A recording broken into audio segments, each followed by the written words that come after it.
A Karen loses her mind because I'm deaf. She claims I'm faking it and then assaults me. It really doesn't end well for her. So, some backstory first. I work at a large grocery store chain as someone who stocks groceries, replaces items that have been left or returned throughout the day, and various other chores around the store. It's a pretty small store, so most of the employees can do almost all of the tasks. So this particular night, I was putting away a cart of items that customers decided they didn't want, overstock, or were damaged. There was a separate area where damaged items went, obviously. Now, I should preface this with the fact that I'm not completely deaf. I can faintly hear things like slamming doors, loud phones/ringtones, and some things like that. Though I cannot hear voices at all, even loud yelling. While I am deaf, I know sign language, have a large pin and lanyard that I wear that informs people that I am, in fact, deaf. In addition to this, I have a small notebook that has a variety of pre-written responses to questions, sort of like flashcards. Though communication is difficult sometimes, I try my best to make things work, and I am very prepared. Most people are understanding, work with me, and get through the conversation. Some kind people even sign with me. That always makes me smile. I am pretty young, and I don't look like the typical hearing-impaired person. So when people sometimes get a little grumpy because I don't respond right away, they're very apologetic. Not this time. This is where the story gets good. So I'm mulling along one evening and decided to get an early start on the overstock from the day, which was filling a shopping cart to the max. Since this was earlier than I normally began, there were more people still in the store as opposed to when I usually started. No big deal. I started anyway. About half a shopping cart later, I'm in the paper towels section when I feel someone roughly poke me in the shoulder. I jump and turn around, startled to see this lady. She's taller than me, and I'm no slouch. I'm 6 foot tall, or 72 inches. She is very thin, probably mid-50s. Frizzy blonde hair only held back by a bright red MAGA hat atop her head. This back in September of 2020, and of course she doesn't have a mask on. She begins to, what I assume was yell, judging by the aggressive look on her face. I begin to point to my lanyard and ears, trying to communicate that I can't hear her. According to the bystander customer, who I will introduce in a moment, Karen was saying things like, "I'm talking to you. I've been trying to get your attention for 5 minutes." She then takes a step forward, grabs my lanyard, yanking it violently, and it gets unsnapped from around my neck. She throws it to the ground. At this point, I'm very nervous and beginning to panic. I try to actually say I can't hear, but I'm not sure how it came out, as I've never actually heard my own voice. My SO says it sounds very cute, however. It's at this point the bystander customer enters the picture. I see him round the corner. A 30-something-year-old man, I assume, rounds the aisles and walks up to Karen, asking what the problem was. This is all what he wrote down for me, saying what he said after the incident. The customer looks over to me, and I frantically point to my pin on my mask and grab my notebook and scribble down, "I'm deaf, and I don't know why she's yelling at me." He turns to Karen, and they exchange some words. Things like, "Can't you see he's deaf? Why are you yelling at a kid like that?" And responses like, "He's not deaf, he's just ignoring me because he's a lazy little shit." This goes on for a few minutes, and I finally begin to cry, as this has caused a scene with people starting to surround us. It finally attracted the attention of my two managers, who I call Bob and Jane. Bob walks up to me, while Jane walks to the customer and Karen, who have now really started shouting at each other. Bob knows sign language, and asks me if I'm alright. I say I am, and wipe the tears from my face, and grab my lanyard from the ground. Bob tells me to grab my things and wait for her in the employee break room.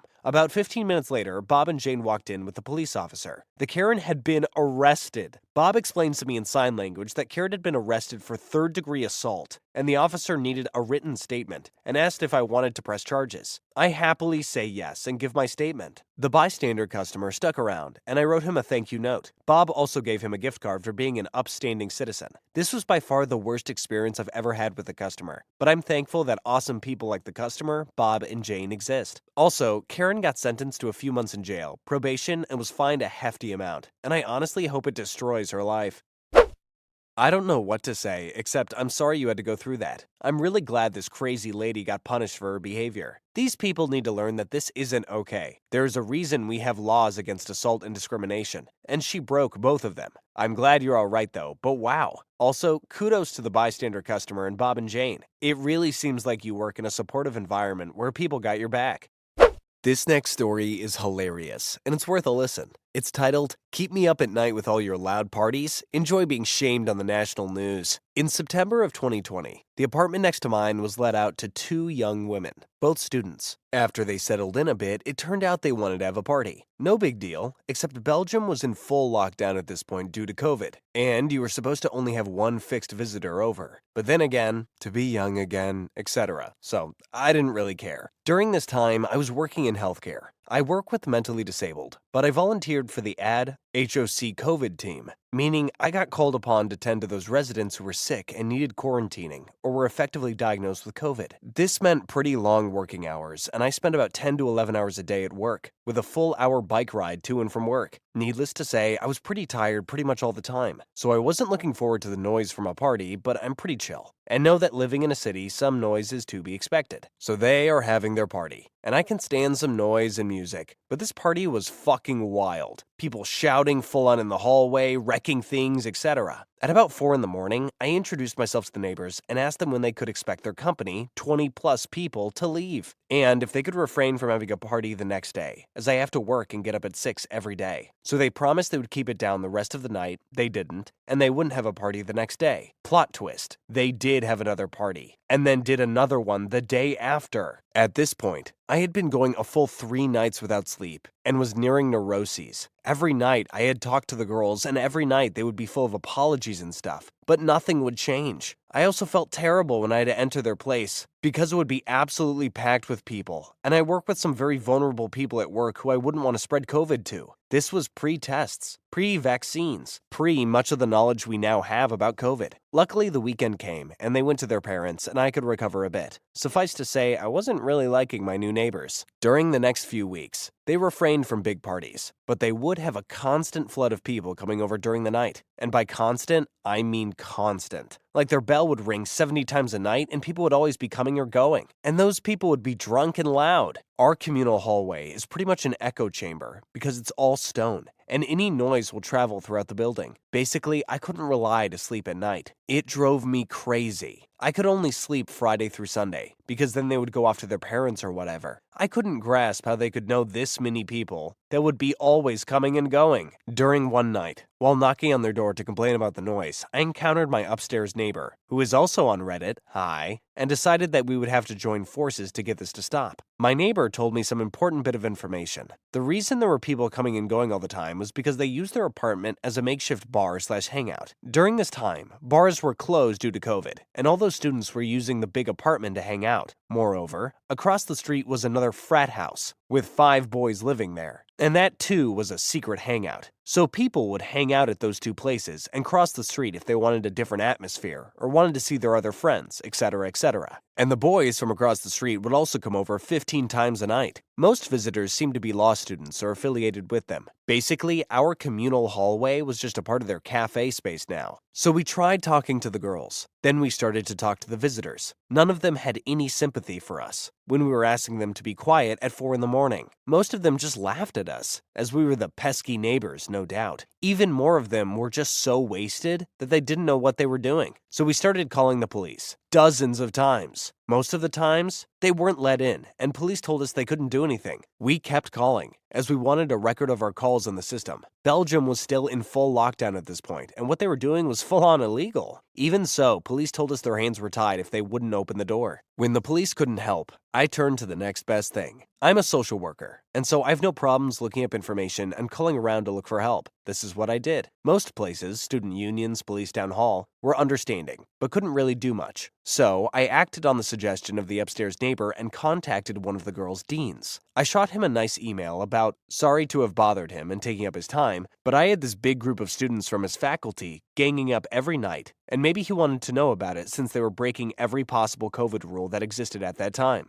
Especially since me and my neighbor were about to go to the papers with this story, as secret lockdown parties were becoming a thing in the papers at this point. This dean called me back right away and we had a nice talk about our problems. He told me he was on it. So basically, what he did was call the law student girl and her parents. Big drama ensued, and we finally got to sit down with the girls, and they finally sounded like they were sorry. Tears were shed, for which I had no patience, to be honest. We learned that the police had actually been inside a few times, and they were issued tickets for having secret parties. Those were €300 each, a pop. so no idea why they didn't just stop. We learned they were not happy because the dean had called them at 11 o'clock and they were still asleep, to which I said, well, there's your problem. You're still asleep at 11 o'clock. I'm up at 6 every day, and you girls haven't a bit of understanding about that. So we got to feel a bit like we got our revenge, and we got to vent. But we kept it kinda nice and parted in good terms, hoping that this would have been it, and we could live together as nice neighbors. But if that were the case, I wouldn't be here, right? You'd think they would have gotten the point now, and would refrain from making noise and partying. Well, you'd be wrong. Basically, what they did was they moved to the frat house across the street and started partying there. There were slightly less people running to and fro, but the noise was still a problem, and we were now in the middle of the second COVID wave. And these people were meeting up with big groups like crazy. Well, I hadn't seen a soul in almost a year, never mind the people at work, who were forbidden from even going to their own frickin' family. The whole thing was just ridiculous. My upstairs neighbor happened to film such a party across the street, and had sent the clip to me. We were thinking about going to the press with our story, but weren't really sure if it would be a good idea. So I posted the clip of the party on the subreddit of our country to test the waters. It got quite some comments and upvotes, and it seemed most people were also sick of people disregarding the rules and having secret parties. After some talks with the upstairs neighbor, we decided to contact the press and simultaneously go up a step in the university hierarchy and contact the vice rector that had the power to start up a disciplinary case against the students. This person is one of 12 vice rectors for a total campus of about 15,000 students, so quite high up. Things moved fast. Local news actually picked up our story from Reddit and contacted me, and we gave some background info. They confirmed with the police that cops had been dozens of times to our address and across the street and weren't let in most of the time. We mentioned that the university was involved and that we hoped they would finally intervene.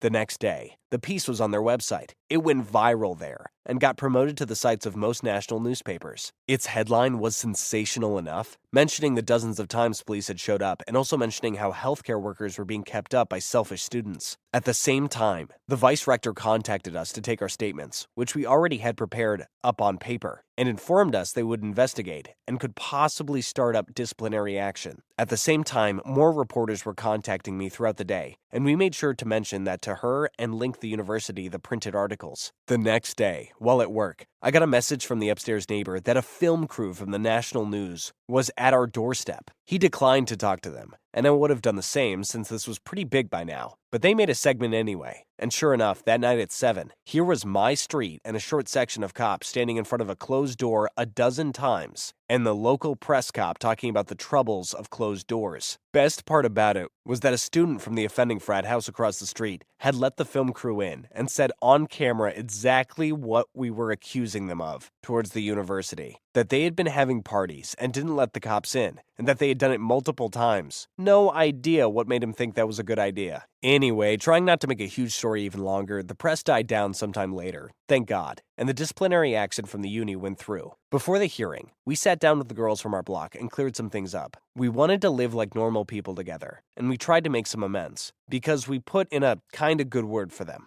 They got the lighter end of the stick, 40 hours of community service and some probation. The guys across the street got 80 hours each, and each had to write us a letter of apology, which I thoroughly enjoyed reading every time I got one. Sad part is, most of them sounded like dumb young kids. But that was after getting called out on the news and being part of a disciplinary action. But we never wanted to escalate things this far. Some noise is to be expected when living in the same building, and we were never going to go to these extremes for some expected noises. But these people went to the extremes, and so we were forced to do the same. Rest of the year, a simple message on WhatsApp was enough to silence any noises we had coming from their apartment. If anything, I hope they learn that even very polite and chilled people can become very upset when presented with sleep deprivation and excessive noise.